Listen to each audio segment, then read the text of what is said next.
What's up, everybody? We are live on One True Sport and the Snake Pit YouTube, and I am joined by Lance Archer for another Murderhawk Mailbag is the name that we decided to go with here. And brother, I cannot thank you enough for being here with me. Very cool, man. I appreciate it. Dude, I'm so psyched, and this is my first time going live on our new platform, which is One True Sport. Guys, if you haven't signed up for that membership tier yet, by all means, go to onetruesporttv.com. It's right here on the YouTube page, and you can sort it out. There's different tiers for everybody, so please go and have a look at that. And I also want to remind you guys that we do have Super Chat option available for this live stream, and if you want to guarantee that your question gets answered, all you have to do is make a donation of any kind. It doesn't have to be like 20 or 30 bucks or whatever. Throw us a buck and we will get your question in here. We'll get as many as we possibly can over the duration of this thing. We'll have a good time. But before we get into everything, I also do want to say, many of my listeners know that I've entered the world of pro wrestling with International Wrestling Cartel here in Pittsburgh, and I've been receiving the best training available from the top independent wrestling promotion on the East Coast. They've got a big show coming up this Saturday, June 22nd, and I'll be there. It's Plumber Slam, and it's at Mark's Court Time in Elizabeth, PA. It all starts at 7 p.m. Get the details from IWC Wrestling on social media. And if you can't be there live, why don't you check it out on Triller TV or over at iwcwrestling.com. All right, with that, Lance, let's go ahead and get into these questions. Let's see. Let me go ahead and check the chat and see what we've got here. All right, we've got Eddie Prather. He thinks I'm my brother Dom. It's me, Marcus, Eddie. And we've got Morph. Thank you guys for joining us. We did get a couple member questions, which we'll get into here first. All right. Liam Evans says, have you been following TNA lately? I've really enjoyed what they've been doing there. And would you consider another run there if you weren't with AEW? I mean, the one thing I've always said about the business is you never say never. But right now with AEW, everything's going good and strong.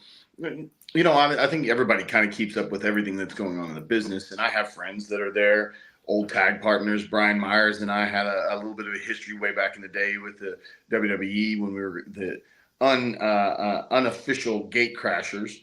You know, and then I've got good friends that I've known since my first run in TNA, like Frankie Kazarian, who, you know, he and I were there way back in the early 2000s for all those years. So, you know, I like to watch my friends, see their success, see what they're doing. I think it's good for the business when companies are kind of doing their best to try to be competitive with other companies. And as you see in the world of professional wrestling, there's a lot of forbidden doors being opened lately. So it's a cool time to see wrestling as a whole. As far as me and TNA, you know, who knows what happens in the future, but right now I'm running strong with AEW and have no plans to leave. Man, that's great. Locked in with AEW, and why shouldn't you be one of the top promotions here in the United States or the world for that matter? Yambag Jones just jumped in and said, hey, and I've actually got a question from Yammer, Greg the Yammer Valentine there. He says, Lance, does ribbing exist anymore, or was that just a product of an older generation? Does what exist anymore? Ribbing.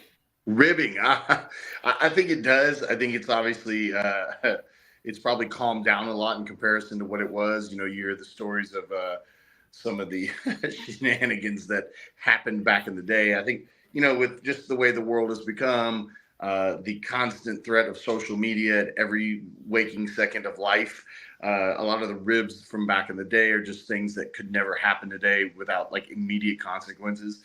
But I think if you've got friends, you're obviously giving them grief as much as you can.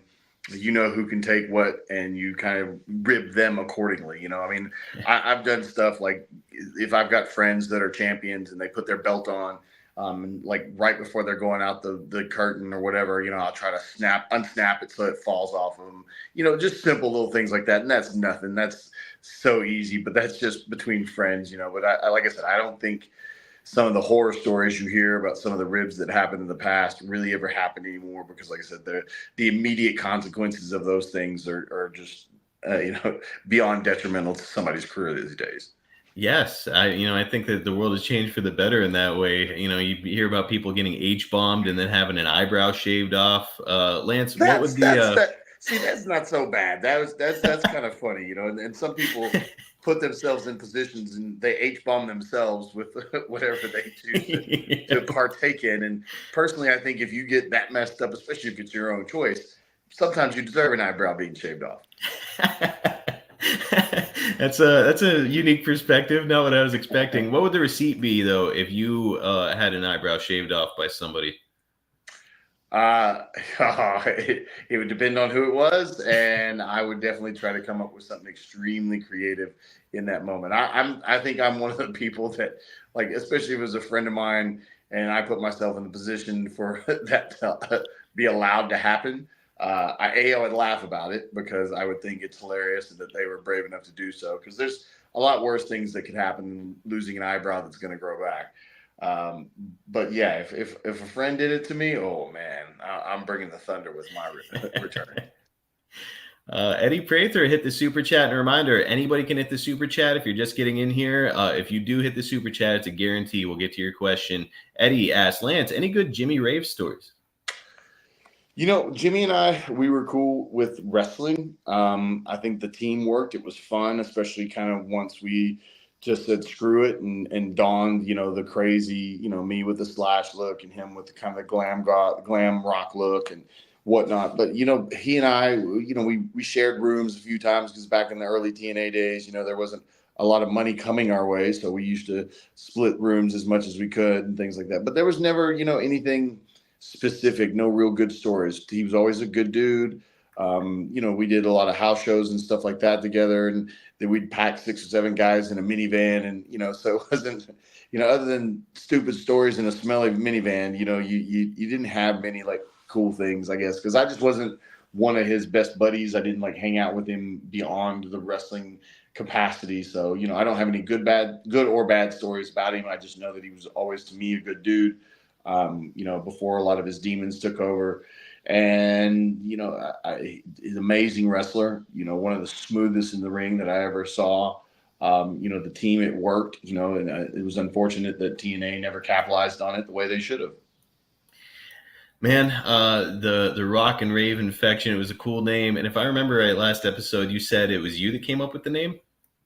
Yeah. I mean, it was, there was a lot of collaboration for it, but it was me that more or less came up with the Rock and Rave infection. You have the rock and roll connection and things like that. And I was like, oh, let's do the Rock and Rave infection. And the rock thing kind of bit me in the ass because then they changed my name to Lance Rock at one point. Which the funny thing is there was like a kids show where the character name was Lance Rock. So like if people looked it up, they were either seeing me or they were seeing this like kids show guy. It would be opposite ends of the spectrum. Yes, very much. If you look up Lance Rock, you'll see how far of an opposite ends of the spectrum that was. All right, that'll be the next one. We're gonna have a slide with side-by-side photos of you guys. Right. One True Sport member, Allison Faye, asks if you could use any song for your entrance song, what would it be? The one I'm using right now, Everybody Dies.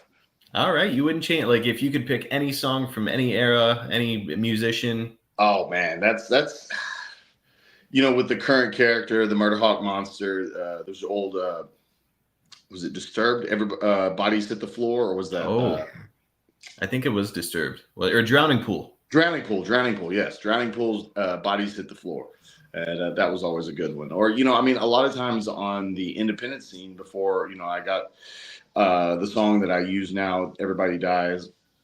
I would always use Korn's Blind because I loved the intro. It was a long intro, but man, when it's "Are you ready?" and everybody started coming out, it was a pretty cool moment, and it got you hyped because especially if you got to use the whole long entrance. Absolutely. Those are both great options and great question from Allison. Brad Stanton asks, Lance, do you have any favorite restaurant that you eat at while you're in Japan? Are you a Ribera guy? No. Okay. So Ribera is an attraction to me. I love going there because, I have a little bit of a heat with old Ribera because they used to have my picture up on the wall and then they randomly just took it down for some reason. So I don't particularly like going there as much. I did get my jackets and I've gone a few times, when a sponsor will take us and take care of everything and whatnot. But, it's one of those things where I'm not a big fan of their steak and how it tastes necessarily. It's good, don't get me wrong, it's just not my thing. So the one place that I love to go when I first go or when I get back it's a place called Danger Steak. And the wrestler was Mr. Danger. He was a death match wrestler, and it's another small little joint. But the steak is it's fantastic. It's served in like little steak bits, and the sauces they have are amazing. And it's a really cool place, especially the taste of the steak. Now, are you like a big sushi guy when you're over there too? If I get taken out for it, or if I find a good conveyor belt, sushi spot, I definitely will go check it out. It's not something I'm always searching out. I love like the yakiniku, which is the Japanese form of Korean barbecue. And then I love like the shabu shabu, which is the hot pots. The dipping. It's the thinly sliced meats, and you dip it in the hot pots. I'm the one that gets everybody is I love horse meat, raw horse meat. So if and when I can find the good restaurant, and I have a good friend who takes me out over there usually when I am in Tokyo, and helps me find this good spot. And we go every time. I posted pictures on my Instagram and things like that of the delicious raw horse meat. So I knew that horse meat was a thing. I did not know that raw horse meat was a thing. Wow. Oh yeah, it's awesome. It's amazing. All right. Now, do they like wrap it in rice or anything, or just straight up horse meat? No, it's usually served on a platter. It's usually served super fresh, super cold. And then it's either salted or sauced, and then you get like a dipping sauce, and then you can get rice or whatever you want with it. So, all right. Well, Yambag Jones got your new nickname, hashtag trending, Horse Meat Jones. It should have just been Horse Meat Hawk. Horse Meat Hawk. Now we've got to rename the show. It's going to be Horse Meat Mailbag. Next up, it just keeps getting worse. Next up, we've got Phil, who asked one that we already covered recently on the Snake Pit, but we can touch on it again here, the Reader's Digest version. What's it been like having Jake as your manager in AEW? Great experience for you, right? Yeah, it's been awesome. Like I said, we haven't done a lot lately together. I'm hoping that'll change more in the future. But he's been amazing because he's a wealth of knowledge, and he's had his down and dark times, and he's in probably one of the best times of his life. And he's always very informative, and if you have questions, he loves to answer them. He loves to help in any way you can. I said this before when we did the last one. I've kind of figured out in my way how to be the Murderhawk monster in the ring.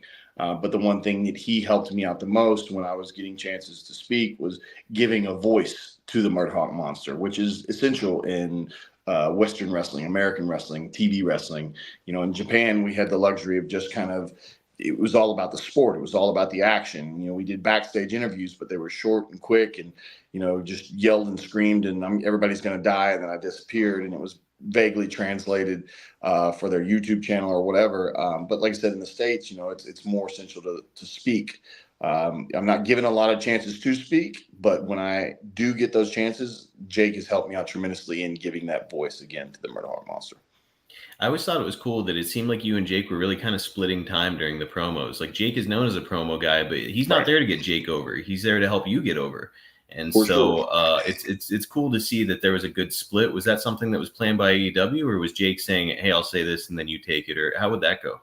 Yeah. I mean, the beauty of working at AEW is there's a lot of free range to do what you want, and Jake is Jake, and initially in the beginning it was more about Jake speaking and me showing out, and then like I said, when there were opportunities for me to speak, it was very much Jake going, "All right, I'm gonna say this, and you can come in here, or you start with this, and then I'll come at the end." But it was very much a 50-50 to do me the favor to help me again learn how to speak and give the voice to the monster. And he is who he is, and he can say what he can say with such smooth, cunning ability. And it was trying to find that voice for myself. And if I didn't get the chance to speak, or if it wasn't a 50-50 situation, I wasn't going to grow, and he knew that. So it was very much Jake that was very much like, "All right, cool. I want to say this. What do you want to say, or where do you come in? How much time do we have? So I'll talk for this long, and you go for this long, da da da." So it was very much Jake trying to help me again find that voice. We've got one from Darren, who asks, "What's the worst injury you've ever suffered in the ring?" Well, the worst injury I think I've had, I've been amazingly blessed. I have a true faith in God. and he's protected me tremendously in my whole career. But the worst injury that I've had to deal with wasn't like one that just happened right in the moment. I've had like a partial tear of my tricep. I've, broken my hand, but then, continue to work around them and through them and things like that. But those, in my opinion, were minor because they weren't something that required like direct surgery. Probably should have gotten some surgery on my hand, but it is what it is. So it's kind of deformed now. But mine was, so I had a lower back surgery back in 2017, and it was something that was cumulative. It had I was dealing with a sciatic situation. I'd wrestled on it for about a year. I was in Japan. Suzuki Gun, the group that I was a part of with Minoru Suzuki, we'd been gone from New Japan for 2 years. We're actually just kind of on loan from New Japan to Pro Wrestling Noah. And we just made our return back to New Japan, and we were on the New Beginning tour, which is right at the end of January, beginning of February, and we'd done a show in Sapporo, which is the northern island. So we're flying back, and it was hurting pretty good. And I didn't, I dealt with that before, but I was like, all right, I don't, see, maybe it'll alleviate and it'll not hurt as bad in a little bit. But like every day after that, like we got back to Tokyo and it was hurting. The next day we had a show in Tokyo, and like I remember we had a 10-man elimination match, and at one point one of the guys tried to tag me into the match, and I just looked at him and went, nope, not going in right now. Can't do it. And he was, it was one of the Japanese boys, and I just said no, and he just kind of was like, okay, like there's no communication really. It was just like he didn't know what to do. So we continued on. We finished the match. I would have gone immediately to the back, but our team was winning that night, so I had to stay ringside. I did, but just long enough. And as soon as it was done, I was in the trainer's room, just getting acupuncture and everything they could do. It didn't really help. The next day, we had a couple days off or something like that. The next day, it was worse. And then finally, like the day we were supposed to be leaving Tokyo again, like I called the office and like, I need to go to the hospital. And to their credit, they took tremendous care of me. They went and got full MRIs done. And ultimately I had a severe herniation at my L5S1, which is at the base of your back. And it was protruding so far that you couldn't see the nerve ending, according to the doctor. Did a little bit of everything, every kind of medication we could try. Nothing helped. And finally, surgery was agreed upon. And I had a lower back surgery on the L5S1 called a microdiscectomy, where they just basically shave off the herniation right at the point, and yeah, it was an interesting experience to say the least. How long was the recovery for something like that? Probably should have been longer than I took, because I didn't, I had the surgery in Japan. Once I got cleared to come home, I did, which was, a couple weeks after the fact. And then, like, I want to say I returned to New Japan, and I kind of told them, I was like, oh, no, I'm good to go. And this was right about 7 months. And we did an appearance at the G1 Climax final in Tokyo. And then, a week and a half, 2 weeks after that, we had our first tour back. And so that was roughly close to 7.5, maybe 8 months. Probably too quick, but luckily, nothing got worse, and it's been more or less good. I'll never be 100% in that scenario, but nothing that truly affects me. Is there any, like, do you have to work around, like, you don't take any particular moves to avoid, further injuring that, or like how do you protect yourself moving forward? Yeah, you don't, you try not to take anything on your ass, to say the least. When I did my finish move, which is the blackout, pretty much my whole career, when I was doing it, it was the sit down move. It was like a sit down power bomb. If you've seen it, like I said, it's over the head. The guy flips out in front of you. And like I said, for most of my career, when I was doing this move, it was a combination of him coming over, me sitting down. Don't do any leg drops anymore, things like that. I know Hogan's kind of told his story in the past that, he doesn't really regret anything in his career. He just wished he'd come up with a different finish move, because after, 25 years or whatever it was of dropping leg drops, night in, night out, it's caused him, I think he's had like 12 back surgeries. So, and it's just that compression move of landing on your ass and it just compressing every time. So I avoid that, like just on my back and things like that, everything hurts always. Like if anybody thinks that pro wrestling doesn't hurt, the physical aspect is very real. The falls are very real. and you're falling on a very hard surface every single time. There's ways to do it that we do it, and that's part of the magic act and the fun. But none of it is just like jumping on a pillow or in a pool or on your nice Tempur-Pedic bed. It's painful each and every time. I just don't do any ass bumps anymore. I've got to share this story on here. And so I have started wrestling, and like I said, I'm training with International Wrestling Cartel. And the first time I took a bump, I noticed it kind of sent like a shockwave all the way through my entire body. And I was like, okay, I probably just took it weird. For the rest of that first training session, it hurt like that every time. And I'm like, okay, what is going on? I get on the phone with Jake and I said, hey, what's going on? Am I doing something wrong? Like, what do you think? He's like, throw yourself harder. I know it doesn't make any sense. He's like, but if you attack the mat, it doesn't hurt as much. I started doing it and I'm like, oh, okay, I'm fine. So it's just interesting, all like the tricks of the trade. Yeah. Attacking the mat, attacking the ropes. I'm sure you had nice fun bruising from hitting the ropes, and a lot of it, we're timid and we start with it, and it's just a very unnatural thing to throw yourself onto the ground, and not like put your hands down, not put your elbows down, not try to protect yourself in essence, but just to do it in a way that is conducive for pro wrestling, not really conducive for normal life. Next up, we've got Michael Fasser, who asked thoughts on Vince Russo. Vince and I, we were always cool when he was at TNA. My one fun story about Vince is, so at one point in my career in TNA, this was prior to the Rock and Rave infection, he decided to team me with Ron Truth Killings, the Truth. And, the reason behind that was we're literally walking backstage at the Impact Zone in Orlando, Florida. And, this is like a small passageway from one side to the other. And he's walking one way and I'm walking the other way. And he sees me and he's like, bro. I was like, what's up, Vince? He's like, bro, you can dance. And I went, yeah, I can dance. And I like backtrack in my life.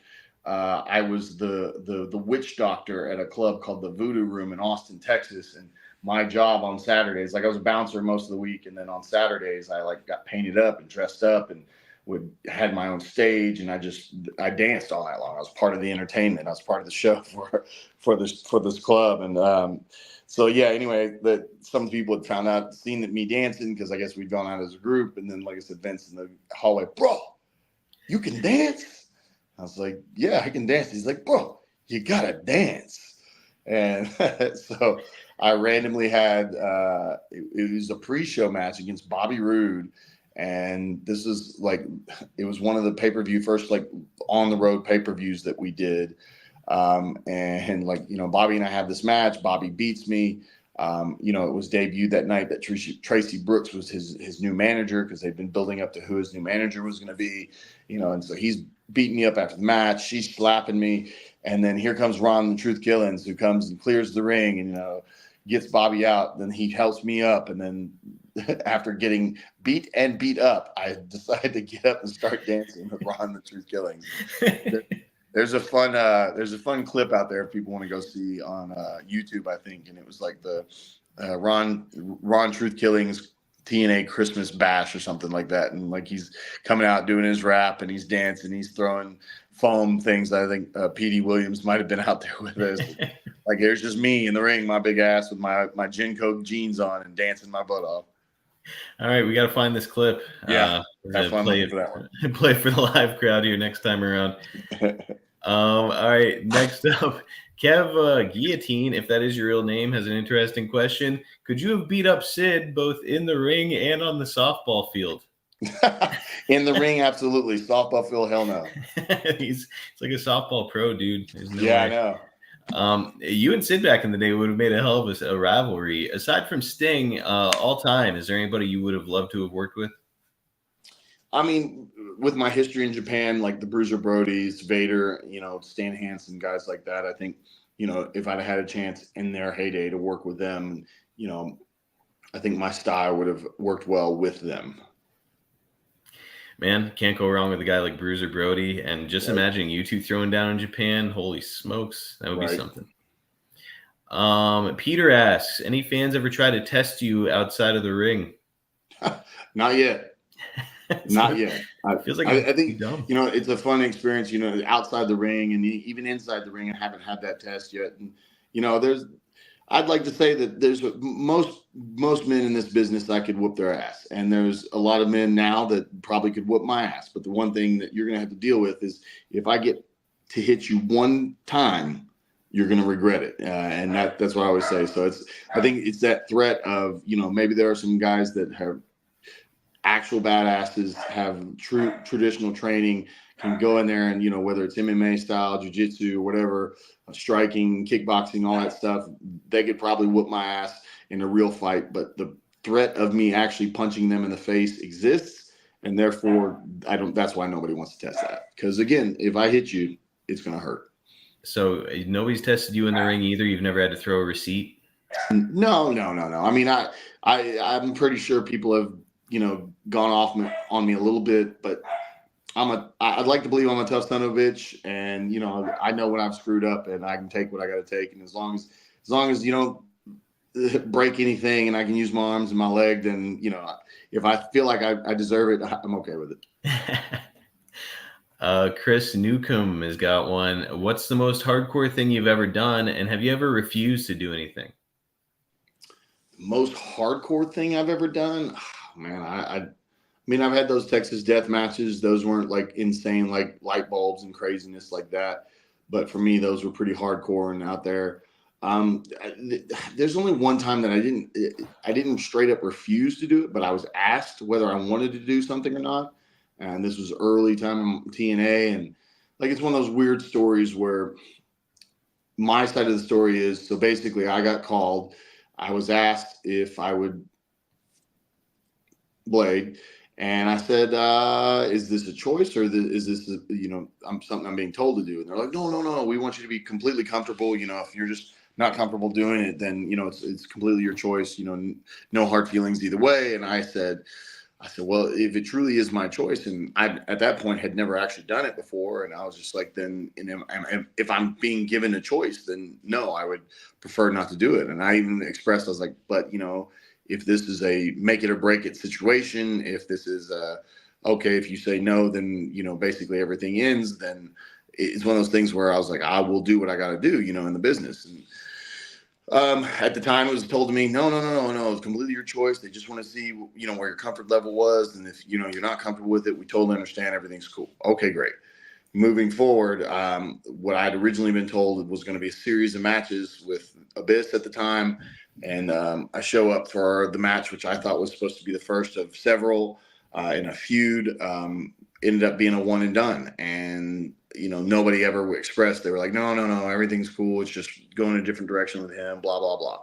And then sometime later, I don't remember how much later, I was having a discussion with Dutch Mantel, and he actually kind of expressed how that had happened. And I was, again, because one person says one thing, one person says another thing, like that I refused to do it. And I even told him at the time, I was like, I never refused to do anything. I was asked one way or another and told, it was totally up to me. And if I wasn't comfortable, everything was cool and there was no problem with it and blah, blah, blah. And he goes, well, that's not what was told to us. We didn't hear that. So like I said, it was a lost in translation moment from being asked and being given an option. And I said, I would prefer not to. And then later it kind of coming out supposedly that I just said, no, refused to do it. And that wasn't the case. And Abyss at the time is a big time player in TNA. So for you to to get a program with him would have been awesome. It's like, they said like, it's your choice, but in reality, they wanted you to just say yes. And if you didn't, there's consequences. Yep. And that happens a lot in the business of professional wrestling. That being said, the crazy part was the match that Abyss and I had, this was like 2005, Sacrifice, was probably one of my best matches that I'd had at TNA. And it's a match that when people ask me or have memories of my time in TNA is one of the ones that's brought up to me most often. And a lot of it was because just Abyss and I clicked. We had amazing chemistry.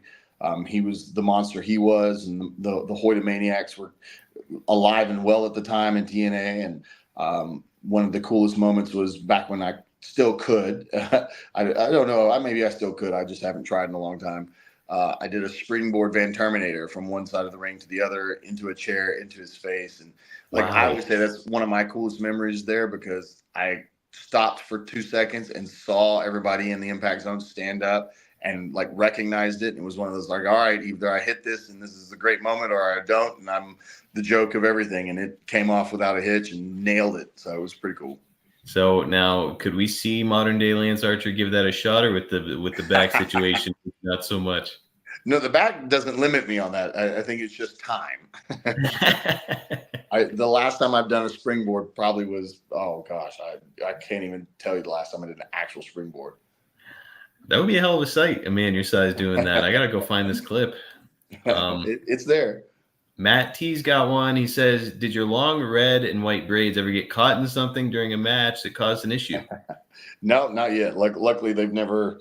I think I used to run the really long single braid, and I think maybe one time it kind of wrapped around the rope and gave me a little bit of a tug, but it quickly, because it was just the very end, it quickly came unraveled and there was no problem. Now, you're in the ring with a bunch of dudes who are snatching you up from time to time. Anybody ever grab one of those, pull one out, or rip it, or anything like that? Not pull one out, but it's definitely been used as a weapon a few times. Cody in our match at Double Nothing 2020 used it to try to choke me out with it a few times. So that's happened over their careers, especially when it was that long. It was very easy to use in that sense. We've got Nate up next. We'll do a couple more before we get out of here. So just a reminder, guys, go ahead and hit us in the super chat if you want to guarantee that your question gets hit before we wrap this one up for the day. Nate is up next. Did you spend much time around Triple H in WWE? I mean, we were there and we worked together, but he was still full-time active, and I was just the new kid coming up. So not a lot of time. My interactions with him were always easy and cool, but I wasn't a threat to him at any sense. So, it wasn't like he had any reason to do anything negative towards me or necessarily positive towards me. I started on their ECW product before it shut down and the original NXT started. So, I was just trying to learn my way in the company at the time. So I never had many interactions with him specifically, because that was the time when he was still really active. Sean, I was there for Sean's last match, at WrestleMania. Taker was still very involved. So, Batista was still there when I was there. So these guys were all still there and pretty active in the company. So they were on the top echelon. I was not. So it wasn't ever a situation where I had many interactions with them. We've got a super chat from Mailbag Jones, and he asks, "What's stopping the Murderhawk from becoming the AEW champion?" Brother, you're asking the wrong person on that question. I'm sure it's opportunity, and that's all it's going to take. Yep. Now, Fitz is up next. What's your craziest road story? Oh man, I don't really have like crazy. Like I don't have like the oh my God, we went to jail, nobody found out, nothing crazy like that. I mean, my stories are fun. Like Japan, one of the funnier stories. So Suzuki is, if you know who Minoru Suzuki is, he's a legit badass. He's somebody who had his time fighting, and then he got into pro wrestling and he's translated to pro wrestling, almost seamlessly. And especially in Japan, because there's such a different respect for the fighters and the ones who become pro wrestlers in comparison. So we are out. This is my fun story that I tell guys. I don't remember where we were in Japan, but we were out, and so he'd taken us with one of his friends, or what we call sponsors. And sponsors are just guys that they have the money and they like to hang out with wrestlers, and they'll take you out to eat and they'll take you out to clubs and they'll do all the fun stuff. And it's, it's all on their dime and it's just to hang out. So we were out with one of his friends, and it was all of us. It was pretty much all of Suzuki Gun. So it's like Suzuki, Taka Michinoku, Desperado, Taichi, myself, Shelton Benjamin, Davey Boy Smith Jr., and we're all out. We go eat, and then we go to a karaoke bar. And a lot of the karaoke bars in Japan are more like not private, but they're just, you can have a private room, or they're really small and they'll have like one bar and one seating area, and you're just all there. So again, it's all Suzuki Gun. So you got, like I said, you got to set up the scene. It's Suzuki and his friend had invited like a local comedian. And this local comedian didn't know who Suzuki was. You know, I mean, he didn't know the lore of Suzuki. He didn't know how badass of a dude he was. And Suzuki, to his credit, you know, as always, especially when we're not inside the ring, he was always very down to earth. He's very cool, he's very like fatherly to children. If we were around children and stuff, like you wouldn't expect him to be this way, but he was.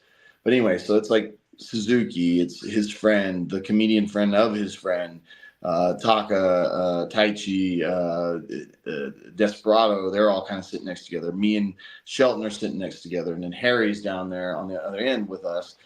And if you don't, hostess girls they work at clubs. They are not exotic dancers, but they work in a club. And most of the time, if you go to a hostess bar, you know, they're dressed really nice and they sit with you and they'll make your drinks and then they'll light your cigarettes if you smoke, or they'll follow you to the bathroom and hand you a hot towel when you come out. And obviously, if you can have conversation with them, you know, you can talk to them and stuff like that. So the sponsor had brought a few of the hostess girls, and they were just literally hanging out with us at the strip club, or excuse me, not the strip club, the karaoke bar. And, you know, we're all in there and we're doing our thing, and Suzuki and them are on that one end, and Taich and Taka and Despy are sitting in the middle, and then me and Shelton, we're singing like Pour Some Sugar on Me or something, like bad 80s hair rock band songs, and like horribly singing it. And Davey Boy Smith is sitting on the next to me, and he's had a few drinks, and he's sitting with one of the girls, and, you know, she doesn't speak any English, so she's just sitting there because she's been told and paid to hang out and sit there. Like he's kind of like, he's getting a little flirty with her, and you can see that in her face, she's just fearing for her life because there's this 6'5" massive human being sitting next to her. He's not doing anything inappropriate. He's just being very cuddly with her, and she's just like in fear. And we always called Harry Kuma, which Kuma means bear. So he's got his arm around her, and he'll like pet her face or something like that. So we're always saying he's doing the bear paw, you know. And again, not doing anything super inappropriate, you know. I mean, I don't want anybody to take it like he was doing something super inappropriate. He wasn't at all. Like, he wasn't violating her in any way. She just this giant Canadian American gaijin foreign guy was sitting with her and trying to have a good time. She couldn't talk to him. So anyway, Sheldon and I are singing our butts off, and Harry's in full Kuma mood, and you got Kuma mode, and you got Taich and Taka and them sitting over there, and all this stuff is happening at one time, and like Suzuki sitting over there with his friend, and so I'm trying to put this together. So the guy, Suzuki's friend, tells his friend, the comedian guy, that, you know, he should just basically be very forceful with Suzuki. And Suzuki's like looking at him like side-eyed, and you know, so his friend's like, grab Suzuki's shirt. So the guy grabs Suzuki's shirt, and Suzuki's really looking at him side-eyed, and then you know, he points at him, and like Shelton tells the story, and he said he hears him say release, like in English, not even in Japanese. And it's Japanese men talking to Japanese men, and not even in Japanese. He just says in English, he's like, release. The guy doesn't release, and his friend's like, anyone say, yeah, do it more, do it, grab him harder. So he's grabbing his shirt, he's pulling on his shirt. Suzuki's like, release. And then all of a sudden you just hear, whap! Suzuki cold cocked this dude, and then followed him across the karaoke bar, just bap, bap, bap, bap, bap, just smacking the crap out of him. And then he comes back and he sits down, and he looks over at us, and he picks up a drink, and he takes a sip, and he lets him eat, and he just giggles like a little kid. The Japanese man who just got smacked around by Suzuki comes over, and like he's on his knees and he's bowing and he's apologizing in a very Japanese culture way, and like all this is happening at once. We're singing, they're talking, Harry's Kuma, Suzuki's doing this, and like just all of a sudden, just all in the mix of all this stuff happening, and that's what makes it crazy. Is like there's bad karaoke going on, and these guys laughing and whatever, and da da da da da da. Bah, bah, bah, bah. It was just pretty crazy. So, I mean, that's probably one of my more interesting moments in my time in Japan. I've got a few of them, but that one was just nuts. Man, so a little something for everybody there that night. You got some romance, some violence, music. Holy smokes! Yeah. Well, Look, we're not going to beat that story, guys. That's going to wrap us up for this edition of the Murderhawk Mailbag. I want to thank everybody who came on to join us. Remind you guys that you got to get to OneTrueSportTV.com. If you're not a member, please do become a member. We're going to have a lot more interactive experiences and opportunities to chat with folks like Lance. And Lance, brother, I appreciate your time as always. Looking forward to another one down the road. Yeah, absolutely. Thanks, man. All right, everybody, take care.